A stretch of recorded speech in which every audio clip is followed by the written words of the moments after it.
In today's video, I have an absolute belter for you, a health update from some of the ex-vegans so that Jon Venus can see what he has in store for himself. Roll the titles. For the record, I'm done trying to make y'all comfortable. For the record, you ain't trying to grow, then it's done for you. Hey everyone, welcome back to the channel. Before I jump into the video, just a quick reminder as always that I'm now offering the SIBO, organic acid, stool tests and consult via my website.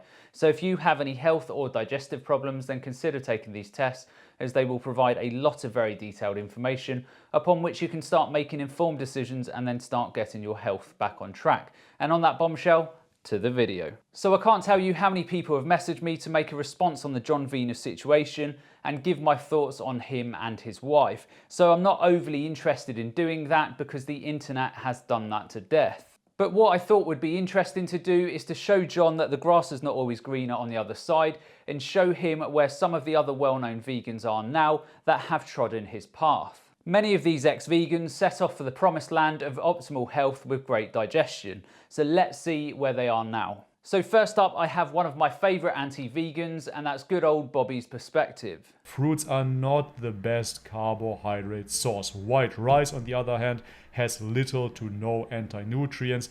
It is field proof. If you look into many cultures that are using white rice, you can see great health. White rice with a protein source such as meats and fish and eggs is an ideal combination and works perfectly fine every single time, hands down. Many people ask me, what about potatoes? What about sweet potatoes, tubers and such? Are they not more mineral dense? Are they not healthier for you? They come with beta carotene and whatnot. Guys, if you digest them, go for it. Absolutely. I found that I simply cannot. So that clip was filmed a couple of months ago. So Bobby became ex-vegan because of his growing health issues. So he quits the vegan diet and he's done the whole carnivore thing to heal his gut, bone broth and low FODMAP and everything in between. Yet the guy can't eat potato and many other fruits and vegetables without his digestion falling apart. Certainly seems healed to me. So next up on the ex-vegan list, we have Elise Parker. So 1 year ago, because of health and digestive issues, she parted ways with a plant-based vegan diet by saying, I had strong faith that I could get everything that I needed on a plant-based vegan diet. But I decided to try something for 1 week. And so going back to all of the things that I was learning about brain health, and just listening to my intuitive pull of like salmon was just like the thing that I was appealed to me. I tried salmon. I had 8 ounces of salmon one night, and this was just like a couple nights after getting back from Hawaii, so I was still like, I had all my symptoms going on. Wow, this is a long video. And I woke up the next morning with 0 congestion and 0 brain fog, 0 migraine, 0 lack of clarity.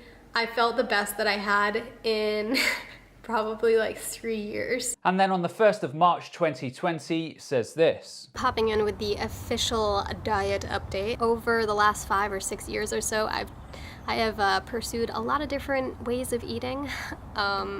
I will list them on the screen right here. I think that'll be easier than sharing the whole list out loud.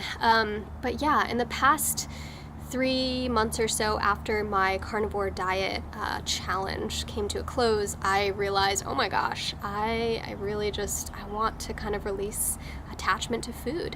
And for so long, I think that my attachment and focus on food was just striving to feel better. I have struggled with various different health situations over the years, digestion, brain fog, a lot of different things, and I was just always wanting to feel better. And so I was manipulating the food that I was eating and the way that I was eating and everything in hopes of feeling better. And more recently, I have been realizing how much of my physical symptoms, which thankfully is way less than it used to be, how much of it is related to emotions and stress, and how food just doesn't necessarily play as huge of a role as I thought that it did previously. So let me get that straight. 1 full year of more dietary patterns, fad diets, and also the carnivore diet experiment. And despite feeling better, she acknowledges that she still has significant health issues and problems with her attachments to food. So she slams the plant-based diet 1 year ago, moves to the new shiny diet, which is trendy,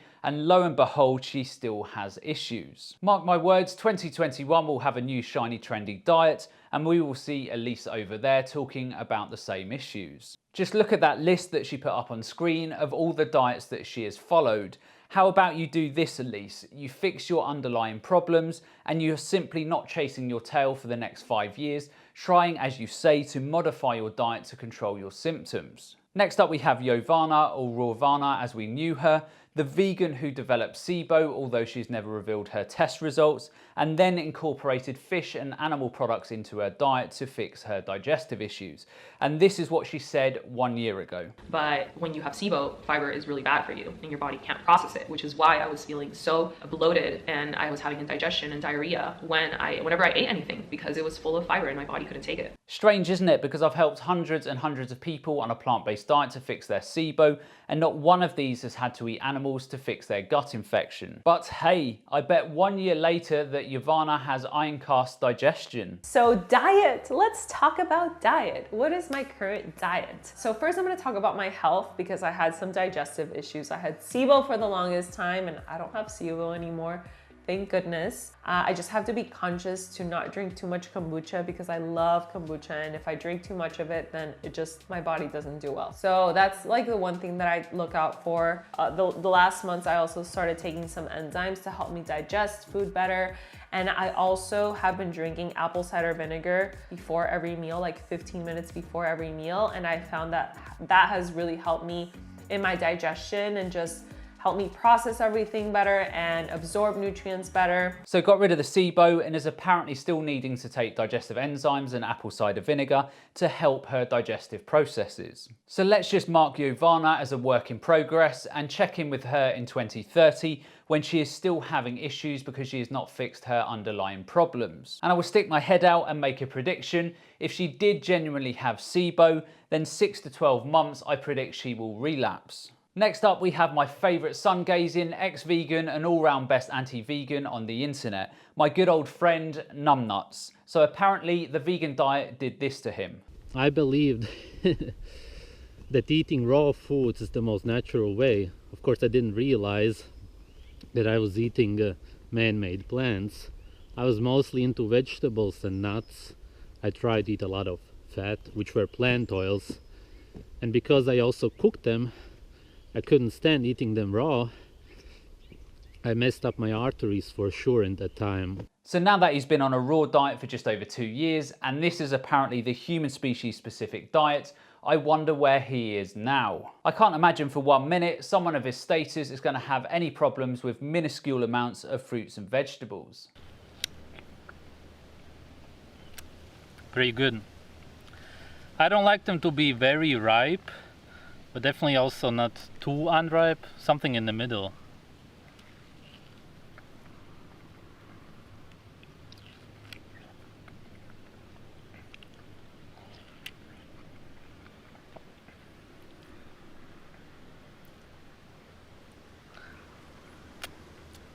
And this is one of the only fruits that doesn't give me any digestion problems. Great, another ex-vegan who can't eat a banana without falling apart. Is it me, or is there a pattern growing here?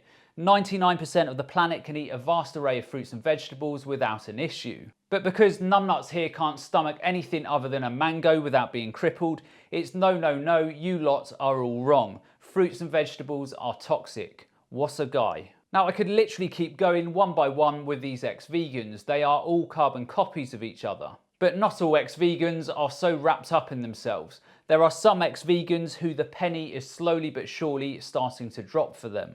Now most of these ex-vegans have such big egos that I think it will take them a good while to back down from their positions. People like Drew Morg know that there are many issues including antibiotics that can cause digestive issues, but he still decides to bash the vegan diet. When you were a kid or throughout your life, how much antibiotics that you took?